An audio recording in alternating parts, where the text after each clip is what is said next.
Istighfar itu doa, ya Allah tolong ampuni saya. Dan tidak sia-sia. Allah janjikan akan diampuni. Allah janjikan akan diberi. Allah janjikan akan diberi solusi. Kan enak tuh. Makanya orang-orang soleh itu kalau dimintai solusi untuk masalah-masalah, gak pernah ngasih nasihat banyak-banyak. Ada orang datang. Kalau zaman sekarang kan datang, Masya Allah.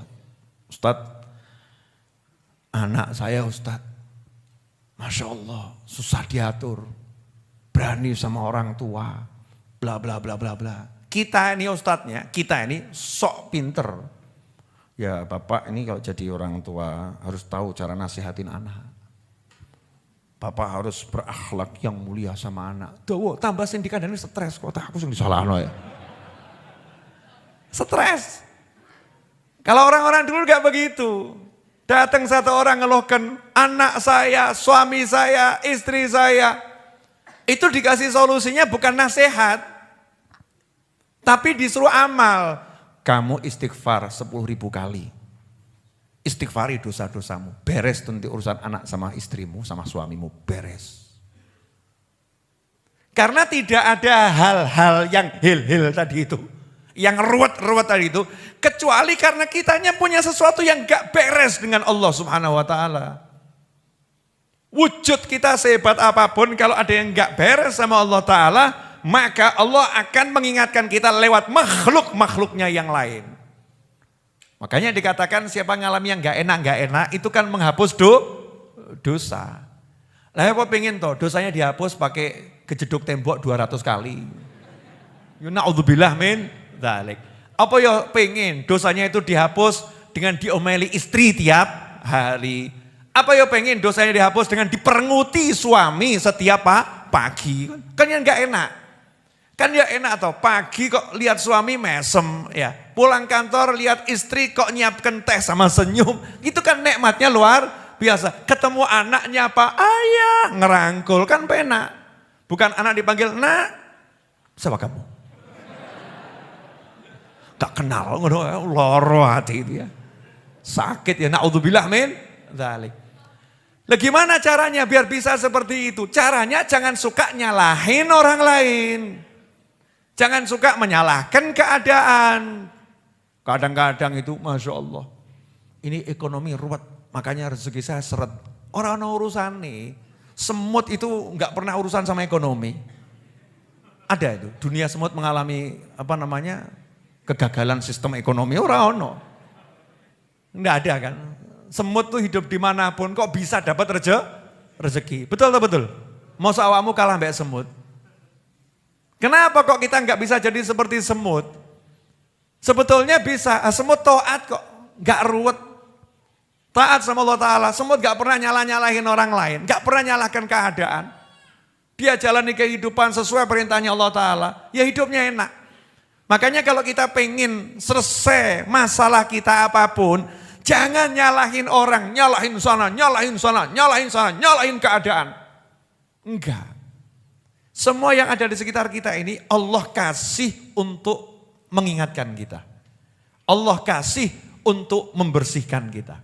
Allah kasih untuk naikkan derajat kita. Nah kalau kita pengen yang enak, ya gampang caranya.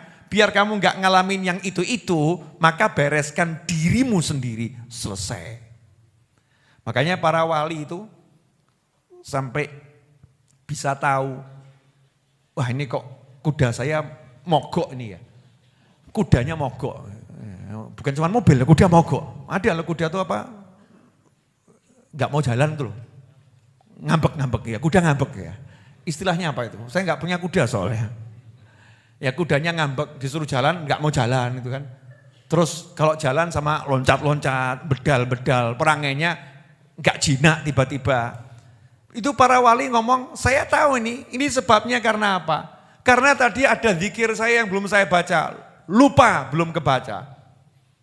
Jadi enggak nyalakan kudanya, kuda kamu kurang ajar kok ngambek kamu ya. Enggak, langsung ngecek dirinya, awakku ki sing salah apa? Apa yang salah? Oh biasanya saya baca Yasin jam sekian, ini Yasin belum saya baca. Oh saya biasanya sedekah begini, hari ini saya enggak sedekah.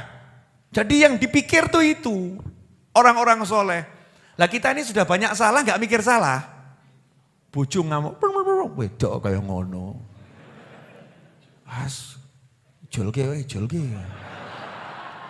Ngaco gitu kan ya. Suaminya galak.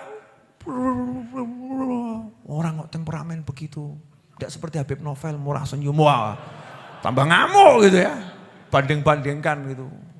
Terus mulai mikir, ya miliknya orang lain ya dibegitukan gitu. Naudzubillah min dzalik. Sebetulnya kan simple. Kenapa suamimu marah-marah?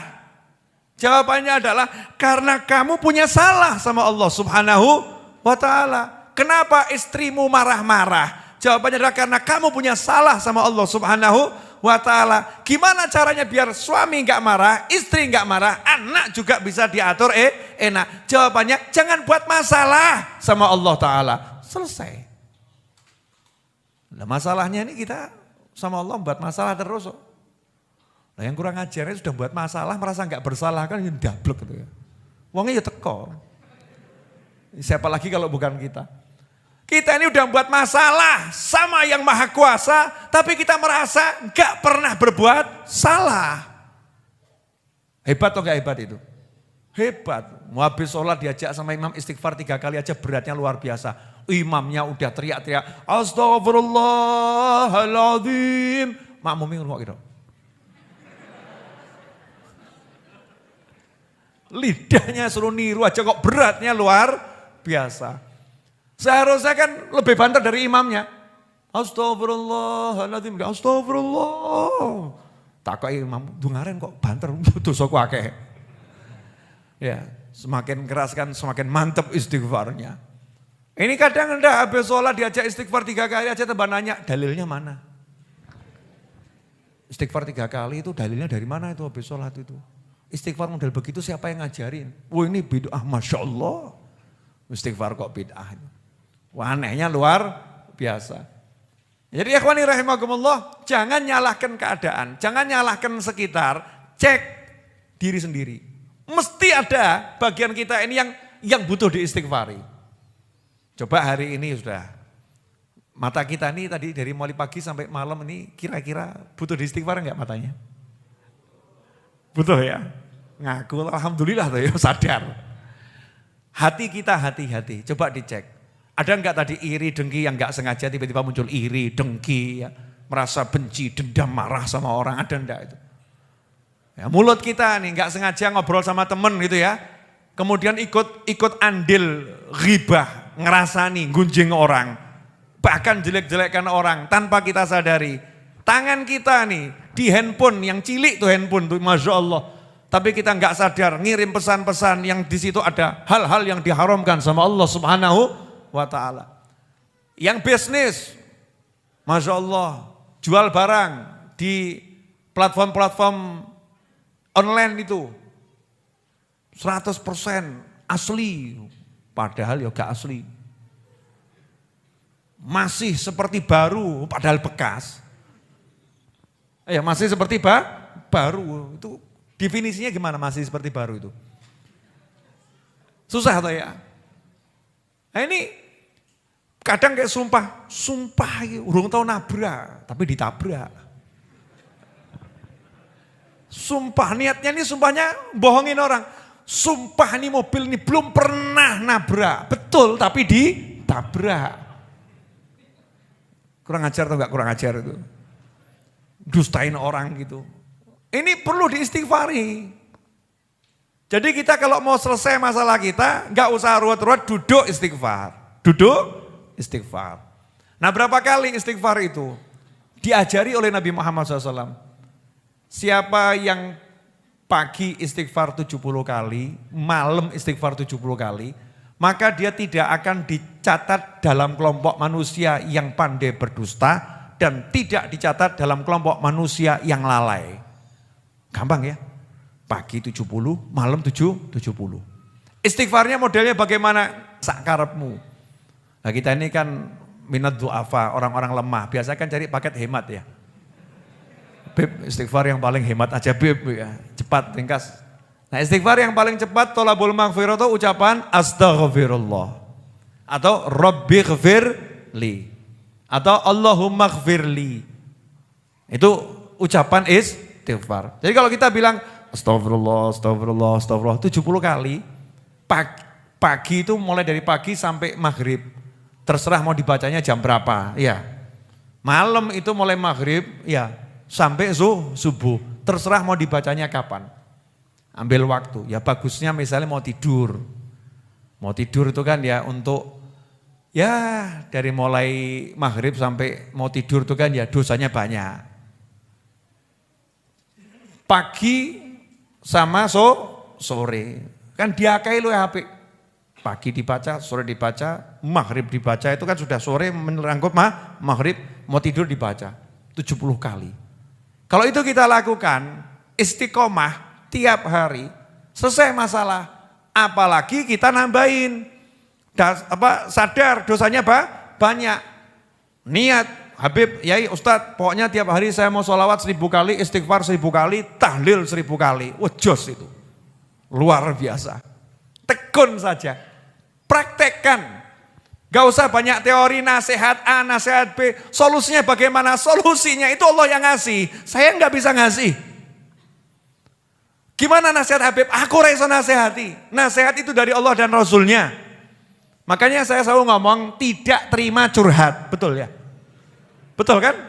Karena saya nggak bisa nasihati. Saya nggak bisa ngasih solusi. Yang bisa ngasih solusi Allah Subhanahu wa ta'ala. Yang bisa nasihatin Allah Subhanahu wa ta'ala dan baginda Muhammad SAW. Dan sudah dinasehatin sama Allah dan Rasulullah SAW. Dan sudah dijanjikan solusinya, tinggal diamalkan. Jadi sebetulnya